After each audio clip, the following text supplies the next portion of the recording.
As the result of an impressive performance by Julio Jones and a rough debut from Byron Maxwell, the Falcons handed the Eagles their first loss last week. So as the Eagles prepare to face Skip's Cowboys in Philly for Week 2, they're definitely feeling the pressure to redeem themselves. Since 1990, only 12% of teams who have started the season with an 0-2 record go on to make the playoffs. And even if Philadelphia does win this week, only 41% of teams who have started off 1-1 have reached the postseason under the current playoff format. We asked you guys at home to weigh in on this one. Who would win Sunday? The results are in, and according to you, fly, Eagles, fly. 65%, Cowboys, yes. 34%. I'm taking the Cowboys, Skip, 28-24. I don't know if you like that or not. That's what I'm going with. Uh-oh, now I'm in big trouble. Why? Jinx. I'm good. I don't like either of you right now. I'm good luck. This game a must-win for the Eagles. Stephen A., be nice. Well, I think it's a must-win for the Eagles. I mean, obviously, you don't want to say that. It sounds, you know, like you're engaging, well, like I'm engaging in hyperbole when I say such a thing, because it's only week 2 of the NFL season. But I think that, but that's what you said, right? If you would let me finish, well, that's where I was going. I was getting ready to say, but that's what I'm saying. Well, so why you got to finish my sentence for me? I was saying that's what people were trying to say, sort of but I was getting ready to do it myself. You understand? Give a brother I need to hold your feet to the fire. Well, that's what I'm trying to do. You even let me finish my thought. What's up with that? Yeah, what's up with that? There's some waffle. Listen. You can't make excuses. You usually let me finish the thought, and you sat there and I heard waffles. I smelled waffles. Well, listen, I did. Well, maybe it's because I ate it about an hour and a half ago. I did eat a waffle, all right? So whatever. So here's the deal. When you look at the Philadelphia Eagles, I'm rolling with them. I think it's a must-win situation. I think it's a source of desperation, regardless of how folks try to downplay it. And as a result, I think that's what's going to be the case. I think they're going to operate. They're going to respond in kind. I think they're going to take advantage of Des Bryant's absence. I think they're going to take advantage of the absence of Randy Gregory, who I didn't mention earlier. Hardy, Scandrick, and those boys. Rolando McClain. Okay, I get all of that. But here's the other thing. When you look at the Eagles and their running attack, now, Chip Kelly is fond of saying when you dip and dunk it to a running back to him, that's like a running play. That's something that Andy Reid used to say, which used to drive us in Philadelphia crazy. Like a long handoff. For those who don't know, I wrote for the Philadelphia Inquirer for 17 years. I was a columnist for my last 7 years there from 03 to 2010. The point that I'm trying to make to you is that when you look at the Eagles and what Chip Kelly says, that is a point. And then I'm looking at two guards who essentially just, the two new starters. You got Barbary, you got Gardner. Now, Barbary, his is supposed to be, everything with him is supposed to be about his strength. Yeah. Read the articles in Philadelphia all week long. They're talking about how he got pushed around by Atlanta. Gardner, you expect some production from both of them.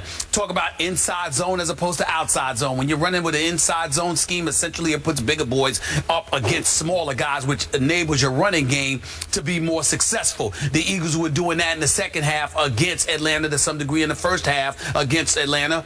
That wasn't the case. They know their bread and butter is inside zone running. So they got to figure that out. Against Dallas, they're going to have to do that. I believe they will. I believe DeMarco Murray will have a big game, and that's one of the reasons they'll win. I want you to say must win because I did say that. I know. I need you to say it because I think there's much truth in what you're saying. I want the Eagles to feel must win pressure. I want it to reveal itself in nervy, sort of timid play, like tentative play instead of desperate play. Okay. If they come out and play desperate and just say, we have got to take it to them right away, and they play with confident desperation, I'm in big trouble because I don't have a lot of my horses on both sides of the ball, starting with Des Bryant, obviously. But I know that crowd. I know how quickly that crowd can turn on those players. You know it better than I do. I do. So the pressure is all on the home team. While it's a must-win for the home team, quote unquote, it's a can-lose for the visiting team. The Dallas Cowboys can lose this. They know now. They did what they had to do. They pulled out a near miracle against your New York Football Giants. And because of that, they lead the division at 1-0. They're going to Philadelphia, so everybody says you should lose that game. And if they do, it certainly is not the end of the world. They have Atlanta coming to Dallas. I think they can win at Jerry World against Atlanta. And if they could just go 2-2 through the first 4 games, they'd be afloat when you'd start to get these studs back, and then you could make your stretch run. So this is a can lose as opposed to a must win. So I told you that what I love about the psyche of my Dallas Cowboys is they've won 9 straight road games. 2 years in a row, they have beaten Chip Kelly in his own backyard. That's really impressive to me.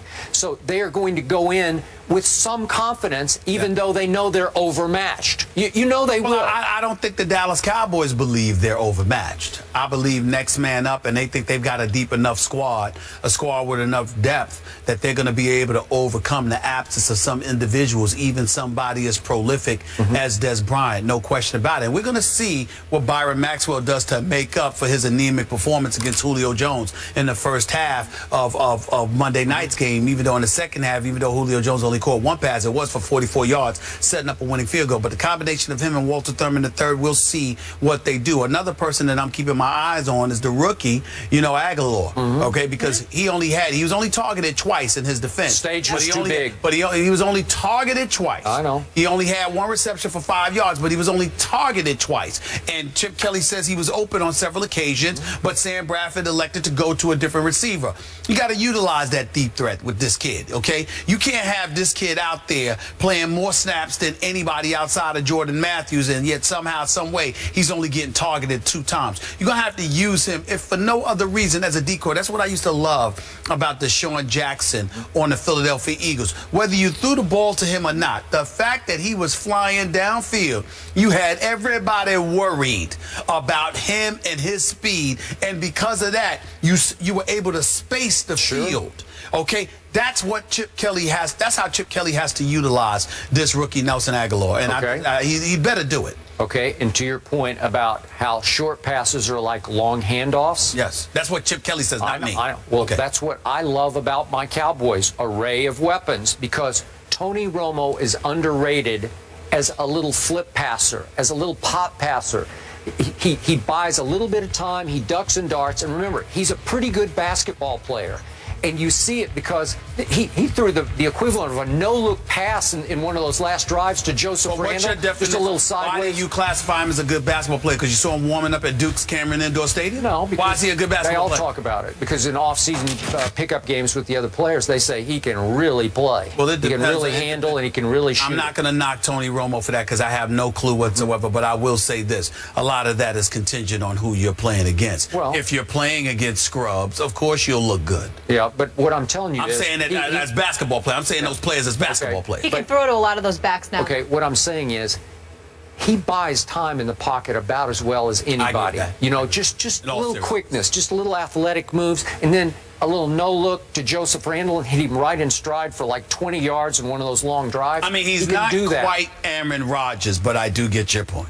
Yeah, Aaron Rodgers can flat out run downfield with the football. Tony cannot run with the football, but he can make you miss in the pocket. But Aaron Rodgers dances in the pocket, but it's not like the late great Gregory Hines. He dances in a different way. Oh, sort of like a Fred Astaire. Well, he better be dancing on Sunday. That's all I care about.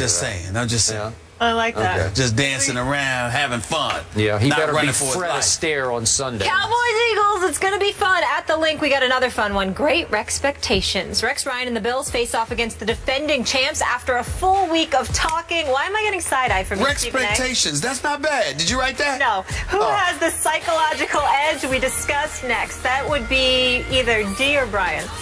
I'm going to say D. I don't think Brian's got that kind of rhythm. Oh, okay.